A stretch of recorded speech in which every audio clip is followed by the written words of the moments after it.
Olá, amigos, sejam bem-vindos a mais um vídeo do meu canal. Eu sou Lucas Knipe e temos que falar sobre a lista de entrada do ATP 500 do Rio de Janeiro, que, olha, mais esvaziada do que nunca, né? O ATP 500 do Rio em 2026 terá apenas um membro do top 20, que é Lorenzo Musetti, né? Já era de se imaginar que o ATP de Doha virando um 500, né, evoluindo de 250 para 500, iria ganhar mais jogadores de peso. O Alcaraz, que costumava vir para o Rio de Janeiro, agora vai jogar Doha mais um ano, vai ter a presença do Sinner por lá, a gente vai até falar aqui que também tem a lista de entrada de Doha já divulgada.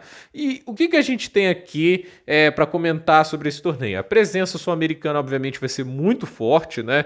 Mas me impressiona que assim pouca gente está tomando esse torneio como uma alternativa, entende? Mesmo valendo 500 pontos, me parece que assim a má colocação desses torneios no calendário, porque a Golden Swing, que são os torneios que acontecem na América do Sul, eles estão encaixados no mês de fevereiro, né? Fevereiro é um mês que tem ao mesmo tempo na gira do Oriente Médio, com dois ATP 500, vale lembrar que em fevereiro a gente tem Dubai e Doha, né? Doha uma semana antes de Dubai, né? E na Europa a gente também tem um ATP 500 que é Roterdã.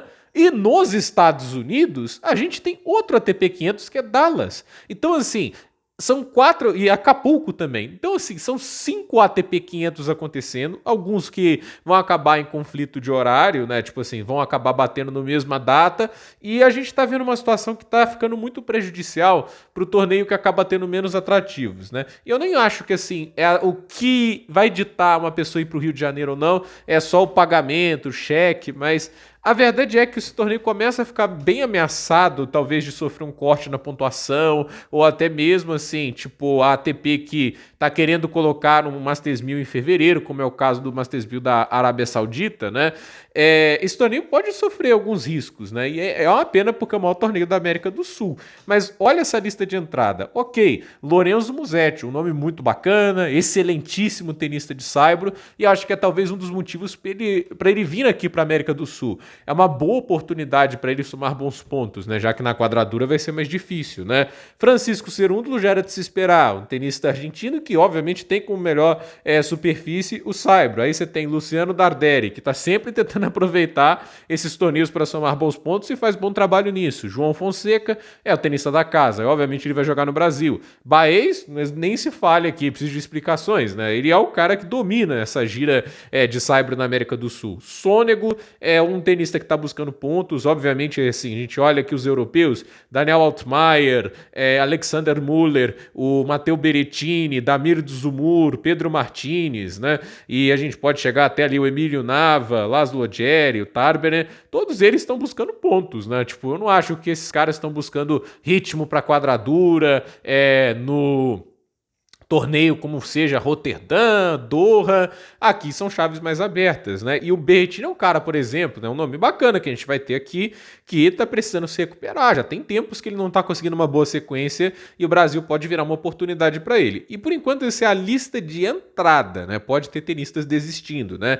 E detalhe aqui também para, tipo, um wildcard dado pro Gael Monfils, né? E muita gente está criticando essa decisão do torneio do Rio de Janeiro ter dado um wildcard para um francês, mas olhando para a lista de entrada, gente, ter o Gael Monfils na temporada de despedida jogando aqui é muito bacana. E eu acho que se tivesse aqui, só tem um wildcard, né? Se tivesse mais um, eu tentaria dar esse wildcard pro Wawrinka. Eu acho que talvez ele viria aqui no Brasil, né? 2 tenistas históricos se despedindo do tênis nesse ano de 2026. Eu acho que seria o mais adequado e a melhor maneira de atrair público, porque isso é importante também, entende? Não dá para depender apenas do João Fonseca, o torneio não se sustenta apenas com um jogador. E aí a gente entra para... Não você não. Entra pro torneio de Doha, né? Que é o torneio que vai acontecer na mesma semana, também ATP 500, e olha a lista de entrada. Carlos Alcaraz, Jannik Sinner, Novak Djokovic, se bem que assim, eu acho bem difícil o Djokovic jogar em fevereiro, né? Mas nunca se sabe o que passa na cabeça do surfer, né? Talvez ele jogue, né? Eu adoraria que jogasse, né? Félix Auger-Aliassime, Alexander Bublik, já temos 5 membros do top 10, detalhe, né? Pode ser que temos mais dependendo do como o Australian Open acaba, o Medvedev pode voltar, para o top 10, né? E ele tá no torneio, Daniil Medvedev, Andrei Rublev, Jakub Mensik, Karen Khachanov, Jiri Lehetka, Denis Shapovalov, Thomas Mahat, Arthur Rinderknecht, Hugo Humbert, Stefanos Tsitsipas, Jaume Munar, Arthur Fils, Zubergs, Fabio Marojan, Jason Brooks, e aí, obviamente, o torneio já começa a perder um pouco da aura com esses nomes, né? Alexei Popyrin, Marton Fucsovics, o Zhu Shengshang, né? Mas o que eu quero dizer é, tipo, obviamente, né, com uma lista de entrada dessa, a gente vai ter jogos bons desde o primeiro dia, né? A gente pode ter um Tsitsipas e Alcaraz, um Tsitsipas e Sinner no jogo de estreia. Nada impede isso de acontecer. Então, é isso que a gente tem que comentar aqui, né? Esse torneio de Doha fica muito mais atrativo do que o ATP do Rio de Janeiro. Antes, o ATP do Rio de Janeiro, ele tinha um atrativo extra por valer mais pontos, etc., mesmo que fosse no Saibro. Agora, isso acaba deixando de existir, então eu tenho bastante preocupação. E aí é a pergunta que não quer calar. O que a gente faz para mudar essa realidade, para a gente fazer o ATP 500 do Rio de Janeiro voltar a ganhar um pouco mais de relevância? Eu acho que a decisão, eu não sei o quão fácil da questão burocrática é isso, né? Mas eu acho que só existe uma coisa que deveria ser feita para atrair os jogadores de volta. Fazer o ATP 500 do Rio de Janeiro um torneio de quadra dura, mesmo que isso signifique mudar para outra faixa do calendário, né? Porque é uma coisa que a gente tem que dizer, torneios de saibro em fevereiro tem uma colocação ruim. Eu entendo que assim é parte da cultura do tênis sul-americano jogar no saibro, etc. Mas a questão é, esse tipo de torneio nessa localização no calendário com esta concorrência, né? Tipo, estamos entre o Australian Open e a Sunshine Double. Então, 2.000 pontos em janeiro para um torneio de quadradura, mais 2.000 pontos em quadradura no torneio, em 2 torneios em março nos Estados Unidos, né?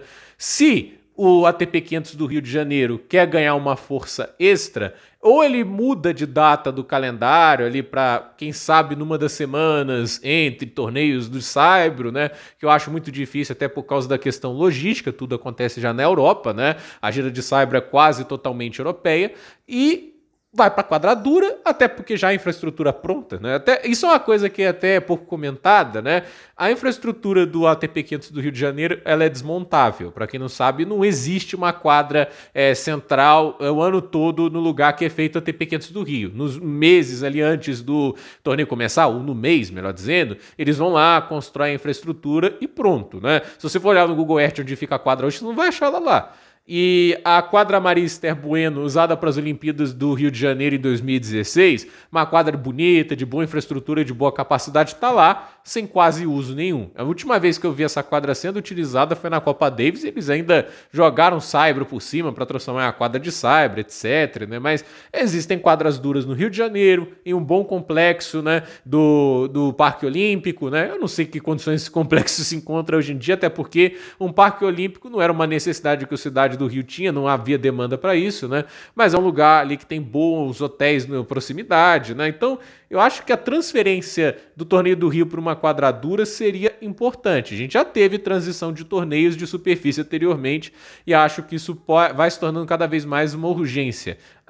Mas a Sunshine, vamos dizer, a Golden Swing tem que ser no Saibro, etc. Mas, assim, olhando para esse tipo de chaveamento aqui, um ATP 500, né? Olha, eu acho isso muito preocupante, né? Porque, eu vou falar a verdade, tem ATP 250 que, sinceramente, tem nomes que chamam mais atenção do que esse torneio aqui, né? É uma pena, porque é o maior torneio da América do Sul, é um torneio que acontece aqui no Brasil, aqui no Rio de Janeiro, e é uma escalação muito fraca, talvez a mais fraca que eu já vi, né? Porque vai lembrar, na década de 2010 a gente já teve o Rafael Nadal, a gente teve o Alcaraz nos últimos anos, e infelizmente é uma queda de qualidade que não dá pra negar. Gente, por esse vídeo é isso, dúvida nos comentários, deixe seu like, se inscreva no canal, compartilhe esse vídeo e até o próximo vídeo.